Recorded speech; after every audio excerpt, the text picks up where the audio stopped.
સમર્પણ અંજીર ફાર્મ મોટા કડિયા પ્રાકૃતિક અંજીર ફાર્મમાં છીએ। અત્યારે બહારથી મહેમાન મિત્રો આવેલા છે, તો આપણે એની મુલાકાત લઈએ।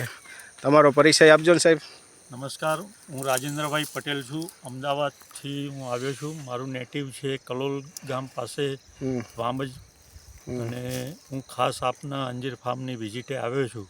ઓકે, આપ અમારા અંજીર કરવાનો જે પ્રોજેક્ટ છે એમાં તમે કઈ કઈ રીતે મદદ કરી શકો, માર્ગદર્શન આપી શકો અને સારું રીતે અમે પ્લાન્ટેશન આપના કરી શકીએ, એ મદદ માટે આપની અમારી એક રિક્વેસ્ટ છે। ઓકે, અને સારું પ્લાન્ટેશન કરીને સારું રિઝલ્ટ મળે એના માટે તમે અમને હંમેશા મદદગાર રહો, એવી એક અમારી વિનંતી છે। Okay, thank you. એના માટે તમને તમામ માર્ગદર્શન મળશે। અમારી જે આ અંજીરની ખેતી છે એ 2020થી વાવેલી છે। એમાં 4-5 વર્ષ થયા, તો એમાં અમને જે ખરાબ અનુભવ થયા છે કે ખેડૂતોને આ કરવાની જરૂર નથી અને અમારાથી થઈ ગયું હોય, અમને પણ ના ખબર હોય, પણ એ તમને નહીં થાય, એ પ્રોબ્લેમ તમને નહીં આવે, કારણ કે આમાં જે અનુભવ સારો અને ખરાબ બેય થયા હોય।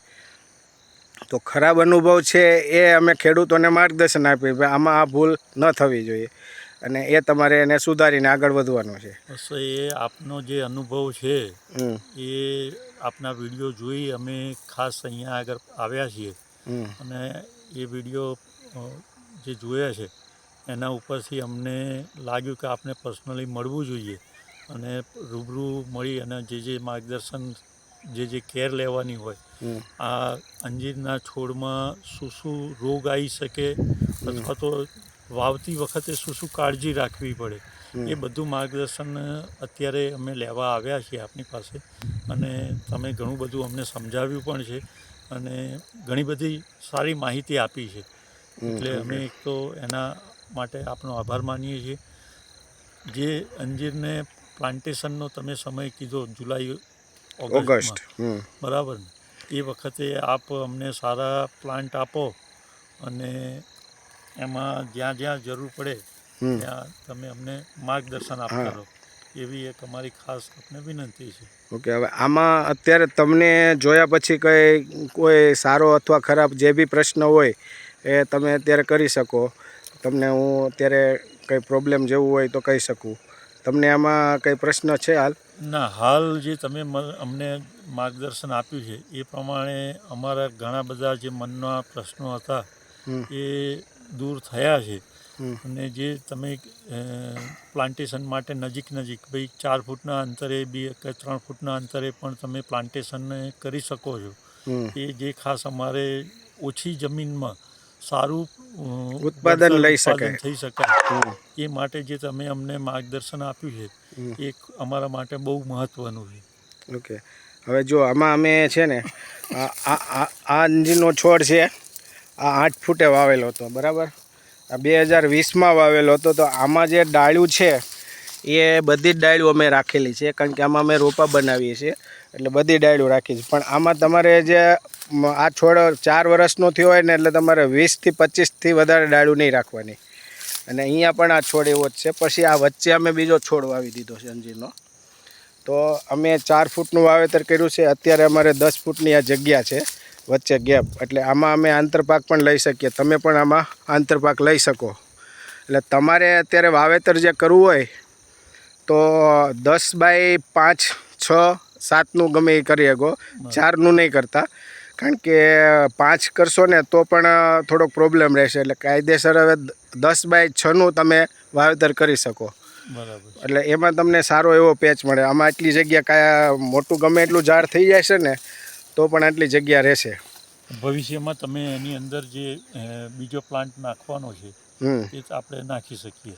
પ્રાઇમરી લેવલે તમે 6 ફૂટના અંતરે આપણે પ્લાન્ટેશન કરવું જોઈએ। હા, અત્યારે હવે તમે જે વાવો ને એમાં 6 ફૂટનું વાવેતર કરવાનું, અને શક્ય હોય તો અહીંયા તમારે મલ્ચિંગ પેપર પાથરી દેવાનો, અને મલ્ચિંગ પેપર પાથરો તો ઘાસની પ્રોબ્લેમ નહીં રહે, બરાબર? અને એ પણ તમારે એમાં વીડમેટ આવે છે, વીડમેટ કરીને આવે છે। તમે સુરત કે અમદાવાદ રહીને ખેતી કરવાના હોય તો 1 મીટરનો પટ્ટો વીડમેટનો પાથરી દો, તો એમાં પાણી આરપાર નીકળી શકે, બરાબર? અથવા મલ્ચિંગ પેપર પાથરો તો પણ ચાલે, બરાબર? તો જેથી કરીને હા તો વધનું ઘાસ ના થાય. હા એટલે વચ્ચેનું ઘાસ ન થાય. અને અહીંયા તમારે ખેતી કરો એટલે ચોખ્ખું રહે. ટ્રેક્ટર છે, કોઈ નાનું ટ્રેક્ટર, મિની ટ્રેક્ટર તમે ચલાવો તો એ પ્રોબ્લેમ તમારો સોલ્વ થઈ જાય. એટલે ક્રોપ બી આપણે કરવો હોય તો કરી થાય. શકીએ. હા 2-3 વર્ષ સુધી આપણને એ લાભ મળે. 2-3 વર્ષ નહીં, તમારે કન્ટિન્યુ આમાં કરી જ શકો. કન્ટિન્યુ કરી હા, શકીએ. કારણ કે આમાં જુલાઈ ઓગસ્ટમાં કટિંગ થઈ જશે. બરાબર. એટલે જુલાઈ ઓગસ્ટમાં કરી નાખો એટલે તમે છાંયડા તો કમ્પલસરી લેજો. જગ્યા પૂરી મળી જાય. હા, જો છાંયડા વાવશો ને એટલે એમાં નાઇટ્રોજન પૂરક મળી રહેશે. બરાબર. નાઇટ્રોજન આપણે યુરિયા નહીં નાખવું પડે. સરસ. બરાબર. એટલે છાંયડા વાવેલા હોય તો અંજીરની ક્વોલિટી પણ સારી હોય. બરાબર. અને મેં બધા આ વખતે જે લોકો વાવેતર કર્યું છે એને બધાને મેં છાંયડા વવડાવ્યા છે વચ્ચે. બરાબર. એટલે એના બધાને છોડ એટલા હલ્દી છે અને યુરિયાની જરૂર જ નથી પડતી. એ તો આપણે જોઈએ છે. અડદ વાવવાનું કહે છે, જે હા. સિંગના કારણે નાઇટ્રોજનને. હા, અડદ એટલે કઠોળ વર્ગી કોઈ પણ પાક, શેણા છે, ફાડા થતા હોય ને હાજી. એ પાક બધો કોઈ પણ વાવી શકો. સિંગે વાવી શકો, પણ સિંગમાં ગેરું આવે. બરાબર. એટલે ગેરું આવે એના હિસાબે સિંગ નહીં વાવવાની. બરાબર. પણ છેણા વાવો, સોયાબીન વાવો, પછી મગ અડદ વાવો. બરાબર. આ વસ્તુ તો બહુ સારી થાય. કઠોળવાળો પાક તમે લો તો હા, એમાં નાઇટ્રોજન આપણને છોડને, અંજીરને, હા સારું મળે જમીનને. હા, અંજીરને ફાયદો અને આપણી જમીનને સુધારે. યુરિયા નાખવું ના પડે. બરાબર. ઘણા બધા ફાયદા છે. પછી અમે આમાં બેક્ટેરિયા બધા વાપરીએ છીએ.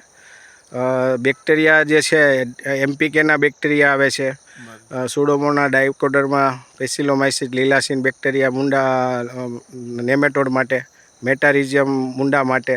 એટલે આ બધા બેક્ટેરિયા અમે આમાં ડ્રીપમાં આપીએ છીએ. એ તમારે વાપરવાના, જેનાથી જમીનજન્ય રોગમાં કંટ્રોલ રહેશે. ઓર્ગેનિક જે બેક્ટેરિયા આપણે કહેવાય. હા, એ બેક્ટેરિયા એક સજીવ જ છે. બરાબર. એ સજીવને જીવાડવાના. આપણી ખેતી ઓર્ગેનિક થઈ શકે અને સારી થઈ શકે. હા, સજીવ આમાં જો આની અંદર અમે કોઈ રાસાયણ કેમિકલ નથી નાખ્યું, એટલે આ જમીનની ફળદ્રુપતા વધી છે. ચોમાસામાં ફ્રૂટિંગ સારું અને મોટું મળે. હા, પોચી જમીન થઈ ગઈ. તમે આ જમીનમાં આવેલા તો તમને કેવું ફિલિંગ આવ્યું? બહુ સોફ્ટ છે, બિલકુલ આમ જાણે ગાદીમાં ચાલતા હોઈએ ને. હા, આપણે એવું લાગે. ઓકે. હવે બીજું, ચોમાસામાં કદાચ ગમે એટલો વરસાદ પડે ને આખા ચોમાસામાં પાણી બહાર નથી ગયું, બરાબર, તો આ જમીનની સુધારો પૂરેપૂરું અંદર શોષી લે છે. અને ઓક્સિજન મળ્યું પૂરું. બરાબર. અળસિયા અવારનવાર આમાં કાર્યરત રહે. બરાબર. તો ઓક્સિજન મૂળને જે મળવું જોઈએ ને એ પણ મળી શકે એમ પૂરપૂર. બરાબર. હવા ઉદાસ રહે, ખુલ્લું રહે, જમીન તમારી ઢંકાયેલી રહે. તો ગરમી, હવે અત્યારે ટેમ્પરેચર તમારું હાઈ ટેમ્પરેચર થશે, તો આ ટેમ્પરેચરમાં જમીન ગમે એવી હોય ને તો ખરાબ થાય. પ્રાકૃતિક જમીન માટે, રાસાયણવાળાને તો ફાયદો થાય, પણ પ્રાકૃતિક જમીનમાં સજીવ મરવા ના જોઈએ. સાચી વાત છે. એ અળસિયા છે, બેક્ટેરિયા છે, આ મરવા ન જોઈએ. એને પોષણ માટે આચ્છાદન જરૂરી છે. બરાબર. એના માટે ભેજ સંગ્રહ રાખવો જરૂરી છે, કારણ કે પાછું ચોમાસું આવે ત્યાં સુધી. નિંદામણ જે બી છે એ બી તમે અહીંયા આગળ પાથરી દીધેલું છે. હા, અને મલ્ચિંગ આખું કરી દીધેલું. હા, તમે આ ઘાસ જુઓ. હું આમાં મને ઘાસ મારે વચ્ચે જે રોપા વાવ્યા છે ને એના માટે ઘાસ સાફ કરાવું છું, બાકી મને નડતું નથી. બરાબર. હું ઘાસ રહેવા દઉં. જમીનને તમે કોઈ પણ પેલા ઘાસથી કે ઢાંકેલી રાખવાની, આચ્છાદિત રાખેલી. આચ્છાદન રાખવાનું. હા, સારું છે. જે અળસિયા જીવ સજીવ ખેતી માટે એ આપણને મદદરૂપ થઈ છે. હા, હા. બીજું કાંઈ તમારું પ્રશ્ન હોય તો? ના, બસ આપનું ઘણું માર્ગદર્શન અમને મળ્યું છે અને ભવિષ્યમાં પણ આપની સાથે રહી અને કામ કરવામાં અમને મદદરૂપ તમે થઈ શકો. 100%. અમે દરેક ખેડૂતોને મદદ કરીએ છીએ અને અમે કહીએ જ છીએ બધા ખેડૂતોને, આપણે જે અફઘાનથી અંજીર લાવવા પડે છે એના કરતાં અહીંયા જ ઉગાડીએ અને અહીંયા જ આપણે બધાને ખવડાવીએ તો આપણે ઇમ્પોર્ટ જે કરવા પડે છે ભારતને એ ના કરવા પડે. અને ખેડૂતોને આપણે એવું બી કહી શકીએ કે જો તમે સારું ઉત્પાદન મેળવો છો તો સામાન્ય રીતે 1 એકરમાં જે બીજા પાકમાં જે કમાય છે એને વળતર મળે છે એ અંજીરમાં સારું મળી શકે. 3 ગણું ઉત્પાદન મળે. તમે જે બાયબેકની સિસ્ટમમાં એક રાખી છે કે ભાઈ તમે અંજીર વાવવા માટે ખેડૂતોને પ્રોત્સાહન આપો છો, તો એને એ જે પાક થયો એ ક્યાં પાછો વેચવો, તો એના માટે જે કંઈ મદદરૂપ થવા માટેનું જે તમે આયોજન કરેલું છે કે અંજીર તમે બાયબેક લઈ એને ડ્રાય કરી અને એને સારો ભાવ આપી શકો છો, એ એક દરેક ખેડૂત માટે બહુ મહત્ત્વની વાત છે. હા, હવે અમારી પાસે અત્યારે માર્કેટ વધતું જાય છે, તો અમે દર વર્ષે ખેડૂતોને વવડાવીએ છીએ અને એનો માલે અમે પરચેસ કરીએ છીએ. પણ આમાં અમે એવું ખેડૂતોને કહીએ છીએ કે ભાઈ તમે પણ આમાં માર્કેટ હવે બનાવો, જેથી તમને સારા રેટ મળે. માનો કે અમે ખરીદી કરી લેશું તો તમે કમાશો, અમારાથી અમે કમાશું, તો એ તમે કમાશો. અમે તમને પ્રોડક્ટ બનાવતા શીખવાડી, ડ્રાય કરતાં શીખવાડી, પ્રોસેસ કરતાં દરેક વસ્તુમાં શીખવાડી. પણ કોઈ નાના 1-2 એકરવાળા હોય તો એને બધું કરવું પોસાય નહીં. માનો કે 10 વીઘા 20 વીઘા જમીન હોય એને વાવવું હોય તો એને મશીને લેવું પોસાતું હોય, તો એવા ખેડૂતો આમાં મોટા ખેડૂતો તૈયાર થાય તો એવા નાના ખેડૂતોને હેલ્પ કરી શકે. જે તમે મેં કીધું કે ભાઈ બાયબેક કરો છો, તમે એમની જોડેથી જે ઉત્પાદન ખરીદી લો છો અને એનું વળતર સારું આલો છો. મેઇન મુદ્દાની વસ્તુ, પાક તો તમે કોઈ બી ખેડૂત ગમે ત્યાં વેચી શકે છે, પણ અંજીરનો પાક એક એવો છે કે જેને કિંમત વધારે છે, બીજા પાકો પૂરો ભાવ મળી શકે. તો એને ઓછી મહેનતે, ખેડૂતને ઓછી જમીનમાં ઓછી મહેનતે સારું વળતર મળી શકે છે. એ જે તમે આયોજન કર્યું છે સહકારી લેવલે, ભાઈ ખેડૂતોને મદદ કરવાની, એના નાના ખેડૂતોના જે પાક ઉત્પાદન થતા હોય એ તમે બાયબેક કરી અને એનું ફાઇનલ પ્રોડક્ટ જે તમે અંજીર, ડ્રાય અંજીર બનાવો છો, એ એક આયોજન કરેલું છે. એ બહુ મને ખરેખર આનંદ થાય છે કે ભાઈ તમે આ નાના ખેડૂતોનું બહુ લાંબા ગાળાનું વિચારી અને જુદા યુનિટો પણ તમે સ્થાપવાનું જે કહ્યું, તો એ દરેક ખેડૂતોને મદદરૂપ થશે એવું મારું વ્યક્તિગત મંતવ્ય છે.